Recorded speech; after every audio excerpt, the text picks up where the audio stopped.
प्रिय भक्तों, हम आपको सत्संग की बात बताने जा रहे हैं। इंसानियत अभी तक जिंदा है।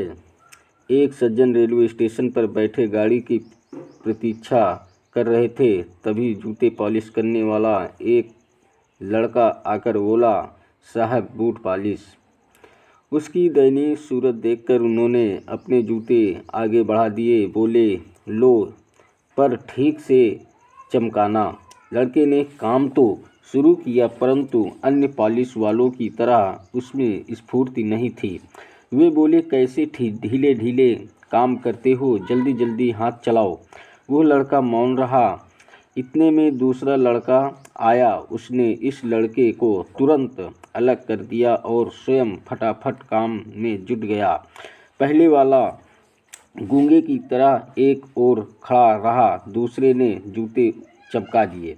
पैसे किसे देने हैं, इस पर विचार करते हुए उन्होंने जेब में हाथ डाला। उन्हें लगा कि अब इन दोनों में पैसों के लिए झगड़ा या मारपीट होगी। फिर उन्होंने सोचा, जिसने काम किया उसे ही दाम मिलना चाहिए। इसलिए उन्होंने बाद में आने वाले लड़के को पैसे दे दिए। उसने पैसे ले तो लिए, परंतु पहले वाले लड़के की थैली पर रख दिए। प्रेम से उसकी पीठ थपथपाई और चल दिया। वो आदमी विस्मित नेत्रों से देखता रहा। उसने लड़के को तुरंत वापस बुलाया और पूछा, यह क्या चक्कर है? लड़का बोला, साहब, यह 3 महीने पहले चलती ट्रेन से गिर गया था। हाथ पैर में बहुत चोटें आई थी। ईश्वर की कृपा से बेचारा बच गया, नहीं तो इसकी वृद्धा में और माँ और बहनों का क्या होता। बहुत स्वाभिमानी है, भीख नहीं मांग सकता। फिर थोड़ा रुककर वो बोला, साहब, यहाँ जूते पॉलिश करने वालों का सहारा समूह है और उसमें एक देवता जैसे हम सबके प्यारे चाचा जी हैं, जिन्हें सब सत्संगी चाचा जी कहकर पुकारते हैं। वे सत्संग में जाते हैं और हमें भी सत्संग की बातें बताते रहते हैं। उन्होंने ही ये सुझाव रखा कि साथियों, अब यह पहले की तरह स्फूर्ति से काम नहीं कर सकता तो क्या हुआ। ईश्वर ने हम सबको अपने साथी के प्रति सक्रिय हित, त्याग भावना, स्नेह, सहानुभूति और एकत्व का भाव प्रकट करने का एक अवसर दिया है। जैसे पीठ, पेट, चेहरा, हाथ पैर भिन्न भिन्न दिखते हुए भी हैं, एक ही शरीर के अंग ऐसे ही हम सभी शरीर से भिन्न भिन्न दिखाई देते हुए भी हैं। एक ही आत्मा हम सब एक हैं। स्टेशन पर रहने वाले हम सब साथियों ने मिलकर तय किया कि हम अपनी एक जोड़ी जूते पॉलिश करने की आय प्रतिदिन इसे दिया करेंगे और ज़रूरत पड़ने पर इसके काम में सहायता भी करेंगे। जूते पॉलिश करने वाले के दल में आपसी प्रेम, सहयोग, एकता तथा मानवता की ऐसी ऊंचाई देखकर वे सज्जन चकित रह गए और खुशी से उसकी पीठ थपथपाई और सोचने लगे, शायद इंसानियत अभी तक जिंदा है। आज का दोस्तों, ये दूसरी कहानी आपको पेश करने जा रहे हैं। आज की प्रेरक प्रसंग मैले कपड़े की। अनुयायी के साथ प्रातः काल सैर कर रहे थे कि अचानक ही एक व्यक्ति उनके पास आया और उन्हें भला बुरा कहने लगा। उसने पहले मास्टर के लिए बहुत से अपशब्द कहे, पर बावजूद उसके मास्टर मुस्कुराते हुए चलते रहे। मास्टर को ऐसा कहता देख वह व्यक्ति और भी क्रोधित हो गया और उनके पूर्वजों तक को अपमानित करने लगा। पर इसके बावजूद मास्टर मुस्कुराते हुए आगे बढ़ते रहे। मास्टर पर अपनी बातों का कोई असर न होते हुए देख अंततः वह व्यक्ति निराश हो गया और उनके रास्ते से हट गया।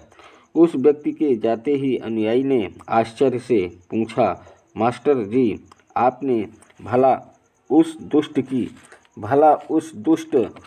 की बातों का जवाब क्यों नहीं दिया? और तो आप मुस्कुराते रहे। क्या आपको उसकी बातों से कोई कष्ट नहीं पहुंचा। मास्टर जी कुछ नहीं बोले और उसे अपने पीछे आने का इशारा किया। कुछ देर चलने के बाद वे मास्टर जी के कक्ष तक पहुंच गए। मास्टर जी बोले, तुम यहीं रुको, मैं अंदर से अभी आया। मास्टर जी कुछ देर बाद एक मैले कपड़े को लेकर बाहर आए और उसे अनुयायी को थमाते हुए बोले, लो, अपने कपड़े उतारकर इन्हें धारण कर लो। कपड़ों से अजीब सी दुर्गंध आ रही थी और अनुयायी ने उन्हें हाथ में लेते ही दूर फेंक दिया। मास्टर जी बोले, क्या हुआ, तुम इन मैले कपड़े को नहीं ग्रहण कर सकते न? ठीक इसी तरह मैं भी उस व्यक्ति द्वारा फेंके हुए अपशब्दों को नहीं ग्रहण कर सकता। शिक्षा इससे ये मिलती है दोस्तों, इतना याद रखो कि यदि तुम किसी के बिना मतलब भला बुरा कहने पर स्वयं भी क्रोधित हो जाते हो तो इसका अर्थ है कि तुम अपने साफ सुथरे वस्त्रों की जगह उसके फेंके पुराने मैले कपड़ों को धारण कर रहे हो। सदैव प्रसन्न रहिए, जो प्राप्त है पर्याप्त है। जिसका मन मस्त है उसके पास समस्त है। दोस्तों लीजिएगा तीसरा, ये कहानी सद्गुरु और संत के प्रेम की महिमा की कहानी आपको पेश करने जा रहे हैं। सुनिएगा दोस्तों। एक बार की बात है, कोई मालिक का प्यारा जो आँखों से अंधा था, चला गर्म रेत के रास्ते नंगे पांव अपने सतगुरु से मिलने। संत तो घट घट के जानते हैं। उन्होंने देखा कि कोई मेरा प्यारा आँखों से लाचार गर्म रेत पर चलकर लंबा रास्ता तय करके मेरे पास मुझे मिलने को आ रहा है। संत कहा, अपने प्यारे का दुख देख सकते हैं। अपने बाकी शिष्यों से बोले कि मैं अपने किसी प्यारे से मिलने जा रहा हूँ।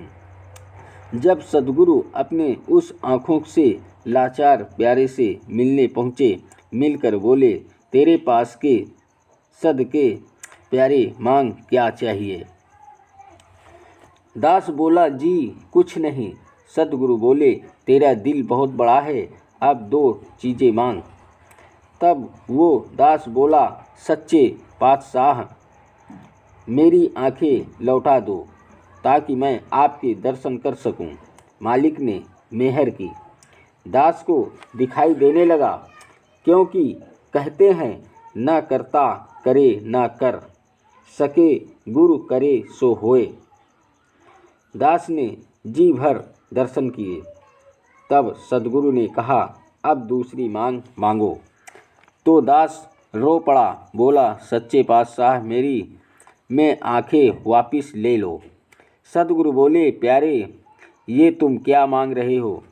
तब दास बोला, सच्चे पातशाह मैं आपको देखकर कुछ और नहीं देखना चाहता। सद्गुरु जी ने दास को गले लगा लिया। दोस्तों ये प्रेरक प्रसंग, सद्गुरु की बात, ये आपको सुन करके काफ़ी आनंद आया होगा।